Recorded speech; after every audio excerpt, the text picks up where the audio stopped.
네, 이번 시간은 뉴스앤 파워 인터뷰 코너입니다. 헌정사상 첫 30대 당대표 시대를 연 국민의힘인데요. 당을 넘어서 정치권 전체에 세대교체 바람이 일고 있습니다. 하지만 야권 통합 문제부터 내년 대선 준비까지 새 지도부가 넘어야 할 과제는 첩첩산중인데요. 앞으로 국민의힘이 나아가야 할 방향, 국민의힘 중진 의원이신 조혜진 의원과 관련 이야기 나눠보겠습니다. 의원님 안녕하십니까? 예, 반갑습니다. 안녕하세요.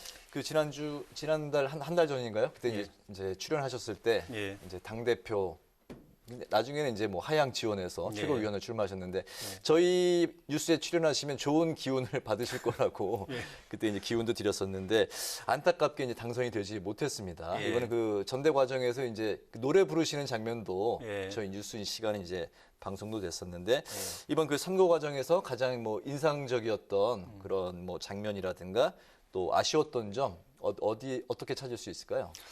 일단 이 스튜디오에서 제가 좋은 기운 받은 건 맞습니다. 네. 그리고 최고위원회 당선은 못 됐지만은 또 공개적으로 뭐라고 설명하기는 좀 곤란하지만은 그 이상으로 굉장한 걸 저는 얻었기 때문에 네. 그 기운을 살렸습니다. 이것도 결실을 했습니다. 어떤 걸 얻으셨는지 여쭤봐도 될까요? 그건 차례차례 보여드릴게요. 가장 아쉬웠던 거는 어떤 게 좀 있을까요? 아쉬웠던 거는 일단 이 선거가 전당대회가 바람이었거든요. 네. 제가 보수정당에 들어온 게 한 5년 전이었는데 네. 보수정당에서도 이런 바람은 처음이거니와 보통 바람은 민주당 쪽에서 많이 불었거든요. 네. 선거 때 바람이라고 하면은 네네. 노무현 바람도 그랬고 뭐 그전에 또 박구호 바람도 그랬고 총선 때. 네. 그런데 이번 이 바람은 제가 지켜본 바로는 민주당까지 포함해서 정치권 전체에 처음 부는 바람이었어요. 네. 민주당도 그동안에 바람이 많이 불었지만은 네. 이런 정도의 바람은 민주당도 경험하지 못했습니다. 근데 그게 마침 바람하고 친하지 않은 보수정당에 불어왔어요. 그래서 저는 이 바람은 고마운 바람이면서 우리가 잘 관리해야 되는 바람이라고 이제 이야기를 했는데 네. 결론을 놓고 보면은 저는 이 고마운 바람에서 약간 비켜나 있었던 것 같아요. 같이 갔으면 저도 뭐 이렇게 이게 민망스럽지 않게 당선돼 가지고 당선 신고도 하고 그랬을 텐데 좀 그런 부분이 조금 아쉽죠. 뭐 제가 의도한 건 아니지만 네. 예. 개인적으로 그 바람에 같이 합류하지 못한 게 가장 아쉬운 점으로 남으신다는 거군요. 예, 그렇게 유권자들이 그렇게 평가를 해준 것 같아요. 저는 그 바람에서 이렇게 배제했던 같이 이게 실어서 봤으면 같이 당선시켜줬을 텐데. 네. 네, 이렇게 경남 출신인 의원님도 고배를 마시셨고요. 또 당대표 후보에 나선 부산의 조경태 의원도 네. 득표율 4위에 그치면서 고배를 네. 또 마셨습니다. 네. 이것을 두고 보수당 지도부에서 PK 정치인을 찾아볼 수 없다. 네. 이례적인 결과다. 이런 얘기가 나오는데 어떻게 보십니까? 저는 이제 부울경에서 현역 국회의원으로서는 제가 최고위원회에 유일하게 출마를 했기 때문에 많은 분들이 또 지역 언론에서도 이 지역을 대변할 최고위원이 한 사람은 나와야 된다라고 이야기를 했었는데 결과적으로는 안 됐습니다. 근데 어쨌든 부울경에서는 원내대표가 울산 출신인 김기현 대표로 계시고 네. 또 이번에 이준석 신임 당대표가 인사를 통해서 부산 출신의 황보승희 의원을 수석 대변인으로 이제 발탁을 했고 네. 초선이지만 또 울산 출신의 서범수 의원 역시 초선인데 비서실장으로 발탁을 했고 하니까 뭐 경남은 없지만 어쨌든 부울경 경남에도 강민국 그 대변인을 비롯해서 또 이제 이미 임명되어 있는 분들이 계시고 하니까 그분들이 잘 대변을 할 수 있을 걸로 기대하고 있습니다. 네. 네. 그리고 어쨌든 지역이기 때문에 우리가 부울경 이 지역 출신이기 때문에 밀어줘야 된다라는 거는 많이 약해졌다는 걸 느꼈습니다. 네. 예, 우리 지역이기 때문에 밀어줘야 된다, 뭐 뽑아줘야 된다는 건 많이 약해졌다는 게 느껴졌고, 그게 개인적으로는 뭐 덕을 못 봤지만은 그 현상, 그 흐름은 괜찮은 흐름 같아요. 사람을 보고 필요하면 또 좋게 평가가 되면 기회를 주지, 그거보다도 우리 동네니까, 우리 지역이니까 밀어줘야겠다라는 거는 좀 희석될 필요가 있고, 이게 다시 또 뭐 다른 계기에 또 다시 살아날지는 모르겠지만은 방향은 그런 방향으로 가는 게 저는 발전적인 방향 같아요. 네. 이번 그 전대를 통해서 지역주의, 계파주의가 예. 더 희석되는 그런 과정의 뭐 측면이 있다 그렇게 말씀하시는 거죠? 바람이 그걸 휙 날려버렸어요. 두 주의를 날려버렸군요. 예, 뭐 이렇게 계파주의, 지역주의 이런 걸 휙 날려버렸어요. 네. 알겠습니다. 국민의힘 그 신임 지도부 이제 면면을 보면 이제 예. 뭐 이준석 당대표 30대의 이제 대표 예. 그리고 이제 여성 최고위원들이 4명 중에 이제 3명이나 또 예. 포진이 됐습니다. 종전과는 정말 엄청나게 다른 그런 면모를 보이고 있는데 이준석 후에 이제 거는 기대감 그리고 앞으로 이제 국민의힘이 어떤 방향으로 나아가야 된다고 생각하십니까? 민주당 이야기를 자꾸 해서 죄송한데 이게 30대 원외 당대표 민주당 이런 거 못 해봤거든요. 네. 최고위원 우리나라 뭐 4명 중에 정치사 전체에 그런 게 이번이 처음이죠. 처음이죠. 네. 그 첫 기록이 우리 보수정당에 올 줄 정말 상상을 못했습니다. 네. 그리고 최고위원 4분 중에 여성의 3분인 것도 민주당 못 해봤을걸요. 네. 제가 자꾸 약 올리는 것 같은데 어쨌든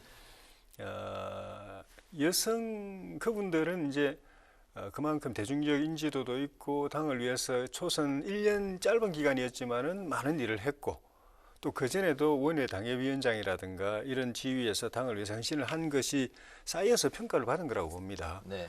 거기에다가 이 바람의 일부분도 덕을 본 것 같아요.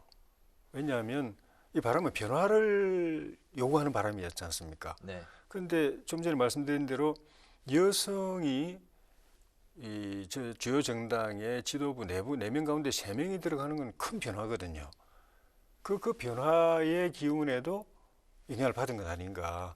여성으로서 지도부 구성을 한다는 것도 우리 정당사에 별로 없었던 변화이기 때문에 그 변화의 시그널 메시지가 여기하고도 맥이 닿아 있다.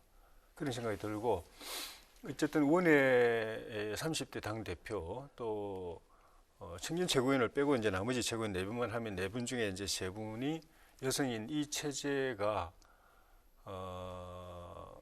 어쨌든 정권 교체를 바라는 민심. 네. 구체적으로는 지난 대선 재보궐선거 때 서울시장, 부산시장 때 국민의힘 후보를 찍었던 그 민심이 이쪽에 계속 남아 있어서 이런 결과를 만들어냈거든요. 그런데 그 민심은 정권 교체만 바랄 뿐 아니라 여야 할 것 없이 정치권 전체의 대혁신을 또 요구를 해요. 네. 그 민주당에 대해서도 변화를 요구하고 네. 우리 당에 대해서도 변화를 그래서 요구하고 박용진 예, 지금 후보가 예. 뭐 대선 후보가 지금 뭐 지지율에서 마의 그 5% 벽을 깬 것도 그 예. 바람의 여파다라는 뭐 이야기도 그럼요. 나오죠. 예, 그 영향이 있습니다. 나비 효과라고 보는데 그런 민심을 우리 당에 계속 붙잡아 두는 것이 이 30대 원외 당대표와 네. 여성이 3분이나 계신 이 최고 지도부 역할이고 저는 그런 역할을 해주실 걸 기대합니다. 네. 그 불과 1년 전 그 예. 총선 직후 국민의힘 지지율이 10% 정도였는데 지금 예. 뭐 이번 주 40% 정도까지 예. 엄청나게 지금 이제 많이 올라 있는 상황인데 예. 그 당장 그 내년 지방선거에 이제 이준석 대표가 예. 공천에 기초자격 시험을 이제 실시하겠다 예. 이제 언급을 했는데요. 이 안에 대한 그 국민의힘 당내 그 분위기는 어떻습니까? 이제 전당대회 끝난 지 며칠 안 되고 당대표가 취임한 지 이제만 2, 3일밖에 안 돼서 아직은 네. 그런 것보다 더 중요한 논의들이 있어서 그런지 후속 인사 논의도 있어야 되고 네. 그래서 그런지 뉴스는 안 되는데 일단은 참신한 발상이고 새로운 시도라고 생각합니다. 그런데 이제 생각을 해야 될 부분이 자격 시험 과목이라는 거는 그 자리에 기능하고 관계 있는 걸 테스트하는 게 원칙이거든요. 네. 네. 그 정치인이라는 거, 그게 국회의원이든 단체장이든 지방의원이든 그 직무를 수행하는 데 필요한 소양을 평가하는 과목이 돼야 된다는 건 기본입니다. 네. 그 판사를 뽑으면서 뭐 운전 잘 하느냐 뭐 이런 거 가지고 뽑을 수는 없잖아요. 네. 그게 생각해야 될 부분이고, 또 하나는 이게 어떤 과목을 제시를 했을 때 그 과목이 특정 계층에게는 유리하고 특정 계층에는 불리하면 또 안 됩니다. 공정해야 된다는 거죠. 예, 어떤 사람들에게는 이 과목 들으면 난 아주 그냥 아주 시험 치기 편해. 어떤 사람은 그 과목 지금 배우려면 언제 해야지 이래 되면은 이거는 불공정 시비가 돼버리거든요. 공정성에 문제가 있기 때문에 그런 거를 신중하게 생각하면서 새로운 시도, 참신한 발상 계속하는 게 필요하다 생각합니다. 알겠습니다. 네. 이 기초 자격 시험이 참신한 발상인데요. 네. 이 변화의 바람이 여기까지 미칠지도 참 궁금합니다. 네. 이 대표가 당선 바로 다음 날 네. 안철수 국민의당 대표를 만났어요. 같은 동네에 사는 주민이라고 들었는데 이 주민 회동을 하는 거 아니겠습니까? 네. 이런 편안한 분위기에서 합당과 관련한 이야기를 나눈 것으로 알려져 있는데 이번에 야권 통합이 또 가능할까요? 당연히 가능하죠. 될 겁니다. 그런데 그 말씀드리기 먼저 생각나는 게 노원구 주민들 참 좋겠다. 정치 스타들이 노원구에서 주민들이고 네. 이웃들이고 노원구에서 대사를 이웃들이 만나는 카페에서 대사가 논의되는 건 정치 1번지가 종로가 아니고 강남이 아니고 노원구다. 정치 1번지가 노원구다. 예, 좋겠어요. 자긍심 가질 만한 것 같고. 합당은 국민에게 약속한 거기 때문에 될 겁니다. 네. 근데 우리가 큰 당이기 때문에 우리보다 작은 당을 배려해야 된다고 봅니다. 그 당에서 한 식구가 되기 위해서 우리가 합쳐지는 그분들의 정치적 입지와 활동 공간을 충실하게 우리가 보장을 마련을 해드려야 되고, 그 중에서도 안철수 대표 경우에 우리 통합된 이 통합정당 또 범야권의 대선 후보로 출마하기를 바라고 할 걸로 보는데, 그 경쟁력을 최대한 보장해주는 그런 장치와 환경, 우리 배려가 있어야 되고, 네. 그게 우리 큰 당은 별거 아니지만은 그 작은 당 입장에서 볼 때 굉장히 조심스럽고 불안불안하고 예민한 부분이기 때문에 파격적으로 딱 해드려서 걱정 없이 딱 합당할 수 있도록 해드리는 게 좀 필요하다고 봅니다. 네. 알겠습니다. 윤 전 총장 이제 이야기를 하겠는데요. 이제 이준석 대표가 이야기한 대선 버스 시간표 네. 지금 고려하고 있다. 뭐 이런 이야기를 하고 있는데 윤 전 총장 행보 뭐 합류 시기 어떻게 바라보고 계십니까? 저는 뭐 서로 소통은 없는, 간접적으로 소통은 할 수 있지만 직접 소통은 없어서 뭐 일일이 확인은 안 되는데, 제가 볼 때는 방향은 이미 정리가 됐지 싶어요. 국민의당에 들어와서 국민의힘에 들어와서 자꾸 헷갈립니다. 국민의힘에 빨리 한 당이 됐으면 좋겠어요. 네. 국민의힘에 들어오셔서 당내 경선에 참여하거나, 만약에 그게 여의치 못하더라도 범야권 후보 단일화에는 참여한다. 그거는 정리가 되어 있는 것 같고, 그중에서는 앞쪽에 정리가 되어 있을 것 같아요. 그리고 타이밍도 그렇게 늦지 않을 것 같아요. 늦으면 늦을수록 본인에게 그다지 이익이 아니거든요. 손해일 수도 있습니다. 그래서 빨리 들어오셔서 당내 기반을 제대로 이제 다져가지고 본인이 가진 그런 여론의 경쟁력을 이 경선에 그대로 투사해가지고 투입해가지고 후보를 쟁취할 수 있는 그 방향으로 가지 않을까. 그러니까 우리가 합리적으로 생각할 수 있는 선에서 입장 표명이 나오고, 8월 전으로 예상하시나요? 저는 시기로 보면은 8월 전으로 전일 가능성을 높게 봅니다. 알겠습니다. 네. 이 국민의힘이 대선 준비를 원활히 하기 위해서는 이 넘어야 할 첫 산이 아무래도 부동산 전수조사가 아닐까 싶은데요. 지금 국민의힘 전수조사가 국민권익위로 넘어갔는데 전현희 위원장이 직무회피를 안 한다고 했다가 오늘 또 한다고 말을 바꿨습니다. 근데 권익위 조사 방식 또 그에 대한 결과가 나오는 거에 대해서 어떻게 또 조치를 하느냐가 굉장히 중요할 것 같은데요. 어떻게 보시나요? 조사 방식은 민주당하고 거의 뭐 비슷하지 않을까 싶습니다. 뭐 다르게 할 리도 없고 하면 또 오해를 받기 때문에 그렇게 하고, 정확한 조사 결과가 나오면 우리는 그에 승복해야 되고, 또 그에 따른 국민의 그 기대치나 눈높이에 맞는 조치를 명확하게 할 수밖에 없고 이건 다른 수가 없습니다. 네. 예. 네. 이 관련해서 이거는 이제 궁금해서 정말 그 질문 드리는데 권익위에 이제 뭐 국회의원들, 국민의힘 국회의원들의 그 개인정보 동의서는 왜 제출 안 하는 건가요? 그거는 절차적인 문제일 텐데 네.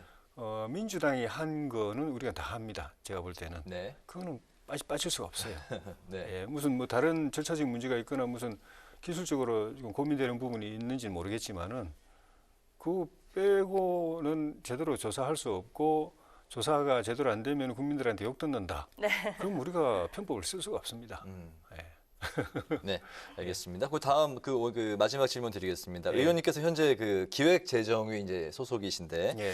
5차 재난지원금 지급 문제가 이제 그 논의 중이잖아요. 예. 보편 지원과 이제 선별 지원 어떤 방법이 이제 적절하다고 저는 보고 뭐 계십니까?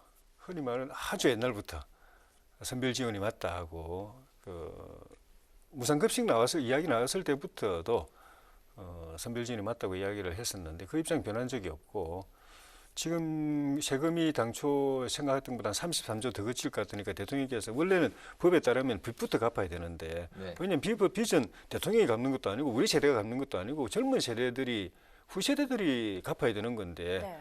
그거 떠넘기면 안 되죠. 우리 세대 우리가 빚을 냈어요. 우리가 썼으면은 우리가 갚아야지. 돈이 더 들어갔으면 빨리 갚아가지고 우리 자식 세대들한테 빚을 안 넘기도록 해야 되는데 이걸 또 빚은 갚을 생각 안 하고 이거 또 재난지원금 그것도 뭐 전국민 재난지원금 주겠다고 하니까 이거는 젊은 세대들이 보면은 이게 욕 나올 일이에요, 진짜로. 네. 그리고 지금까지 결과도 보면은 민주당도 그건 인정하는 것 같은데 선별 지원을 했을 때 피해가 있는 분들한테 집중 지원을 했을 때 효과가 더 컸다. 경기 활성화 효과도 거의 더 컸다. 이미 나와 있기 때문에 네. 그런 방향으로 가야 되겠고 기재부도 일단은 그 방향인 것 같아요. 그런데 홍남기 장관님 늘 그래놓고 뭐 청와대에서 또 여당에서 막 압박하면은 두 손 들어버려가지고 또 전국민 재난지원금 쪽으로 가지 않을까 걱정도 되는데 그렇게 안 했으면 좋겠습니다. 네. 네. 피해를 많이 본 소상공인들에게 예. 선별 지원으로 가는 게 적절하다. 자영업자들하고, 예. 알겠습니다. 오늘 뉴스앤 파워 인터뷰는 국민의힘 이준석 대표 체제에 거는 기대와 역할, 야권 통합, 그리고 부동산 전수조사 등 당 현안에 대해서 지금까지 국민의힘 조혜진 의원과 함께했습니다. 오늘 말씀 잘 들었습니다. 예, 고맙습니다. 고맙습니다.